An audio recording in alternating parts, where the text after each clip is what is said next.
छू लिया है। अब जो है सत्ता पर काबिज होने के लिए कांग्रेस तैयार है। दावेदारी जो है लगातार पेश की जा रही थी और इस बीच जनता ने अपना हुक्म आज सुना दिया है। 38 पर कांग्रेस, 29 पर बीजेपी। हमारे साथ बीजेपी प्रवक्ता मोहित सूद जुड़े हुए हैं, इसके साथ ही एसएस जोगटा कांग्रेस के प्रवक्ता जुड़े हुए हैं और वरिष्ठ पत्रकार डॉक्टर राजीव पथरिया भी हमारे साथ जुड़ गए हैं। डॉक्टर राजीव जी, बेहद स्वागत है आपका। इन चुनावों में कांग्रेस ने अपनी जीत दर्ज कर ली है, बीजेपी को कहीं ना कहीं हार का सामना करना पड़ रहा है। कैसे देखते हैं इन चुनावों को? जीत के क्या फैक्टर रहे और हार के क्या फैक्टर रहे? देखिए, हिमाचल में रिवायतें कायम रही हैं, जीत के फैक्टर कई हैं। सरकार के खिलाफ एक जनमत तैयार हो जाता है पूरे 5 सालों में। बीच में कोरोना का काल रहा, काम का समय नहीं मिला। बीजेपी का जो टिकट आवंटन और पूरी तरह से संगठन के ऊपर निर्भरता और मैनेजमेंट से इलेक्शन जीतने की जो सोच थी वो कहीं ना कहीं इन पे भारी पड़ी है जी। और कांग्रेस ने ना सीएम का स्पेस कोई प्रोजेक्ट किया, उसके बावजूद भी उन्होंने टिकटों में भी समझदारी की। संसाधन उनके पास बेशक कम थे, लेकिन उन्होंने जनता के साथ जुड़ाव रखा। इस पूरे इलेक्शन में कम दिन मिले उनको, लेकिन वो जनता के साथ रहे। जबकि भाजपा की दिक्कत ये रही कि बड़े बड़े लीडर आते रहे, उनकी रैलियों के आयोजनों में उसका अरेंजमेंट में ही ये बिजी रहे जी। ये भी मुख्य ये रहे जी। लेकिन सरकार चलाना राजीव जी इतना आसान नहीं होगा, क्योंकि चुनौतियां कई हैं। नहीं, देखिए, जो कुर्सी पे बैठेगा उसको पता है मैंने क्या करना है, कैसे करना है जी। पिछली बार भी जब वीरभद्र सिंह जी बने थे, उनके ऊपर ईडी के केसेस, ये वो, ऐसे लगता था कल सरकार गिर जाएगी। उस समय भी शायद 26 सीट थी, सेम रिजल्ट रहा इस तरह का, 26 सीट थी।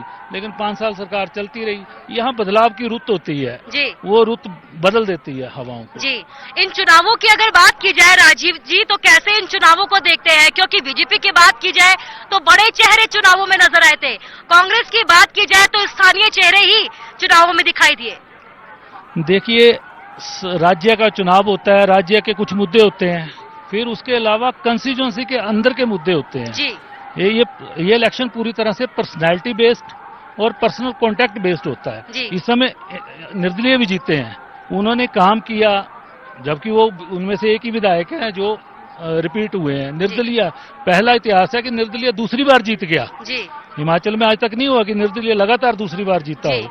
तो ये पर्सनल कॉन्टैक्ट कहीं ना कहीं रहता है, लोगों के साथ आपने क्या किया है, लोगों के साथ जुड़ाव कैसा है, ये सारी यहाँ की पब्लिक ना छोटी छोटी बातों को माइंड में रख के चलती है और वोट के रूप में प्रहार करती है जी।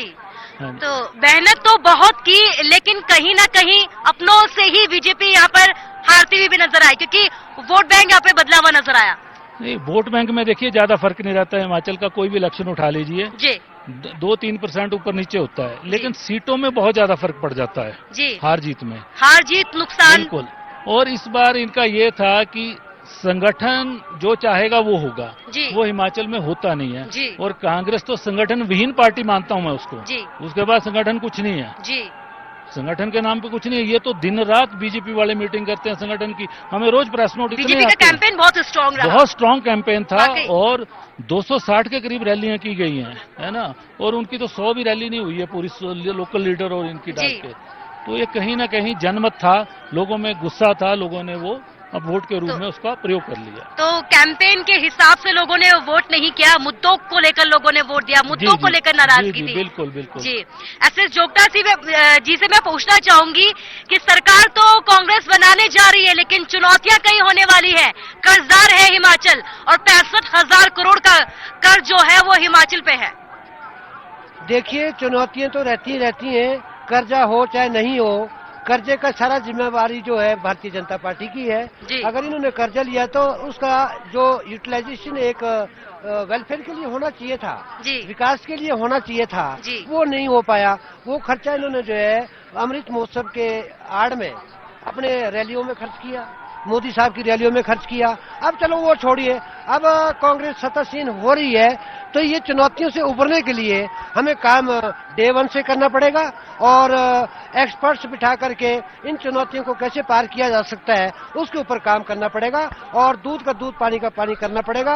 पब्लिक को सारी चीजें पता है, फाइनेंशियल स्टेटस जो है हिमाचल प्रदेश सरकार का वो भी पब्लिक को पता है, क्योंकि आजकल पब्लिक अवेयर है, पढ़ी लिखी है, इनको छुपाने की बात नहीं है क्योंकि सब कुछ ऑनलाइन चलता है। बाकी जो हमने प्रोमिसेस किए हैं उसके ऊपर हम काम करना जो डे वन से शुरू कर देंगे।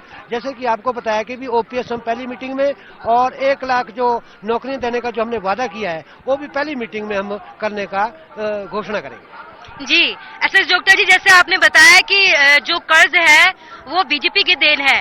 राजीव जी से मैं ये पूछना चाहूंगी कि कर्जदार हिमाचल है, 64,000 करोड़ का कर्ज है।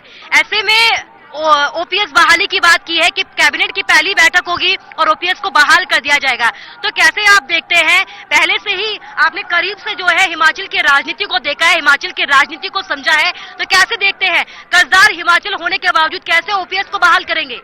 जाहिर है ये चुनौती कांग्रेस के समक्ष रहेगी। जो कर्ज का मर्ज है वो भाजपा की भी जब सरकार आई उसने भी उसको निपटा है, कांग्रेस ने भी निपटा है, लेकिन कोरोना हो गया, बीच में कई चीजें होगी, फाइनेंशियल मिसमैनेजमेंट हुई है, कर्ज बढ़ा है और कर्ज शायद जो आप आंकड़ा बता रहे हैं उससे भी ज्यादा है और 1,000 करोड़ तो अभी साइन होने हैं, लेकिन अब वो शायद नया सीएम आके साइन करेगा फाइल को, 1,000 करोड़ और उठाना पड़ेगा, सैलरी देनी है। तो इसके लिए किसी भी सरकार ने आज तक कोई भी मजबूत इरादे से काम नहीं किया। हिमाचल में पर्यटन आपको इतना अच्छा जीएसटी कलेक्शन दे सकता है, रोजगार दे सकता है, और एक पर्यटक जब चलता है परवाणु की तरफ से या कीर्तपुर की तरफ से वो हजारों रुपए खर्चता हुआ आता है, हमारी इकोनॉमी उससे बूस्ट होती है, लेकिन उस पर किसी ने ध्यान नहीं दिया। बागवानी पे कोई ध्यान नहीं दिया, फूड प्रोसेसिंग यूनिट कुछ नहीं लगे। ये छोटी छोटी बातें और जो मिसमैनेजमेंट है और वो आधिकारिक स्तर पे भी बहुत ज्यादा है, सरकार के स्तर पे भी बहुत ज्यादा है, उससे निपटने के लिए ठोस कदम तो आने वाली सरकार को जाहिर है उठाने पड़ेंगे। जी, अभी हमने देखा कि आज कांग्रेस जो है वो सरकार की दावेदारी भी पेश कर देगी, अब बहुमत के साथ जो है वो सत्ता में आ रही है, लेकिन सीएम के जो चेहरे हैं उसे लेकर जो है लड़ाई शुरू हो गई है। तो क्या लगता है आपको राजीव जी? आपने देखा कि कई बार ये लड़ाई जब जाहिर हुई है और इसका नुकसान कई बार कांग्रेस को हुआ है, तो कहीं आगे ऐसा ना हो कि शुरुआत में ही इसका नुकसान हो और फायदा कोई और उठा ले जाए? देखिए ऐसा है, मैंने लगभग कई चुनाव देखे हैं, जब सीएम की बात आती थी तो वीरभद्र सिंह सबसे टॉल लीडर थे कांग्रेस के, ठीक है, उनको भी चुनौती रहती थी। अब जब वो पिछले टर्म में लीडर बने, ठीक है, कौल सिंह जी ने चुनौती दी, हमने देखा ऑब्जर्वर आए, कुछ पक्ष में थे कौल सिंह जी के, लड़ाइयां भी हुई, वहां नारेबाजी भी हुई, ये कांग्रेस का एक चलन है, ये चलता रहेगा। और पिछली बार भाजपा में भी ये चीज हुई, जब धूमल साहब हार गए तो पीटर ऑफ अखाड़ा बना हुआ था, हमने देखा है, कुछ जयराम जी के लिए नारे लगा रहे थे और धूमल साहब का गुट बहुत बड़ा था। यही सवाल मैं आपसे पूछना चाह रही थी कि जिस तरीके से अभी बीजेपी ने हार का सामना किया है, है ना कहीं भले ही जग जाहिर ना हुई हो, 1-2 बारी भले जग जाहिर हुई हो, लेकिन कभी ज्यादा जग जाहिर नहीं हुई इनकी लड़ाई, तो अंदर खाने जो शांत कोल्ड वॉर चल रहा था। देखिए कोल्ड वॉर को नजदीक से हम देख रहे थे, बीजेपी के अंदर कोल्ड वॉर बहुत ज्यादा था। राष्ट्रीय अध्यक्ष जेपी नड्डा जी जयराम जी के कंधे पे बंदूक रख के धूमल जी को और उनके गुट को खत्म करना चाह रहे थे और उसमें कामयाब भी हो गए वो, लेकिन उसमें कामयाबी के चक्कर में यहाँ पे अपनी सरकार हो सकता डबल इंजन का कोई प्रभाव दिखता, लेकिन वो भी उन्होंने गवा दिया। वो कहीं ना कहीं दिखा है, क्योंकि धूमल जी को आपने अगर चुनाव लड़ाया होता तो हमीरपुर पार्लियामेंट में आपका आज क्या हाल हुआ है। बिलासपुर डिस्ट्रिक्ट की जो नड्डा जी की अपनी सीटें हैं, कोई 200 वोट से जीत रही है, कोई 300 वोट से जीत रही है। जी, तो मोहित सूद भी हमारे साथ जुड़े हुए हैं। एक सवाल मैं आपसे राजीव जी पहले एक सवाल और जानना चाहूंगी कि कांग्रेस ने, ये सवाल मैं पहले भी पूछ चुकी हूँ, लेकिन आप वरिष्ठ पत्रकार हैं, करीब से हिमाचल की राजनीति को जानते हैं। हमने देखा कई जगहों पे जो है कांग्रेस को हार का सामना करना पड़ा है। ऐसे में ये जीत जो आज हिमाचल में कांग्रेस को मिली है, इस जीत से ये जीत जो है कहीं ना कहीं कांग्रेस के लिए संजीवनी साबित होगी।